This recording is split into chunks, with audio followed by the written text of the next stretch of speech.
Untuk materi yang akan kita bahas adalah mengenai mekanisme blok silinder.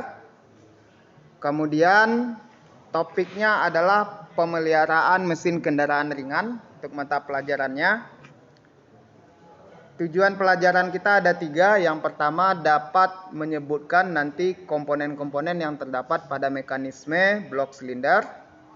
Yang kedua dapat menyebutkan fungsi dari masing-masing komponen tersebut. Dan yang ketiga dapat mengetahui cara kerja dari mekanisme blok silinder.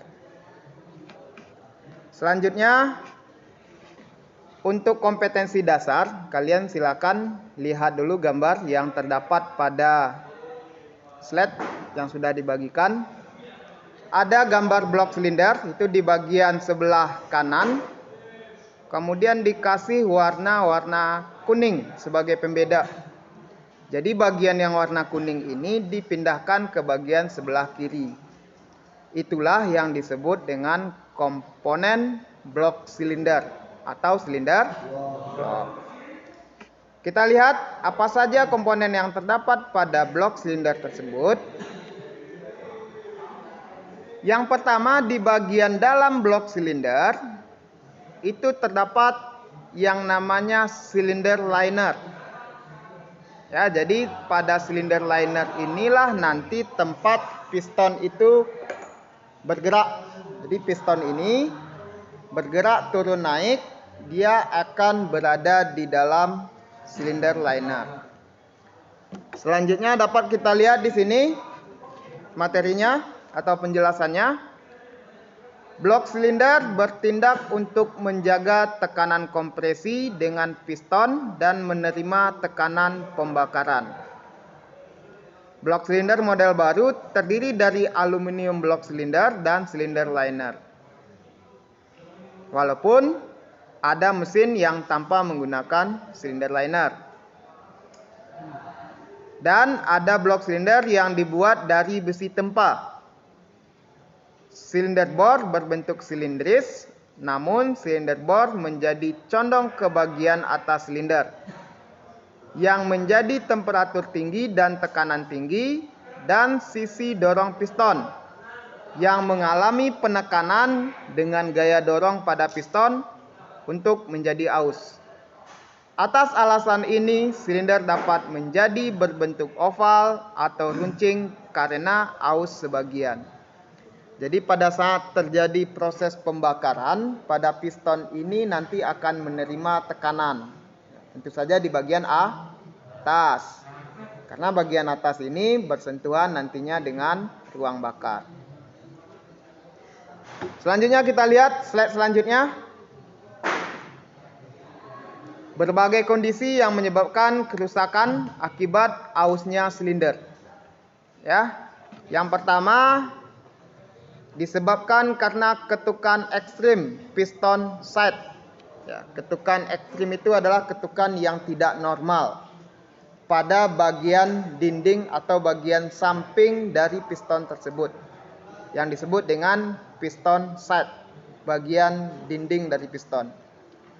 Selanjutnya juga bisa diakibatkan oleh konsumsi oli mesin yang tidak normal. Kemudian kebocoran kompresi dan penyebab lainnya.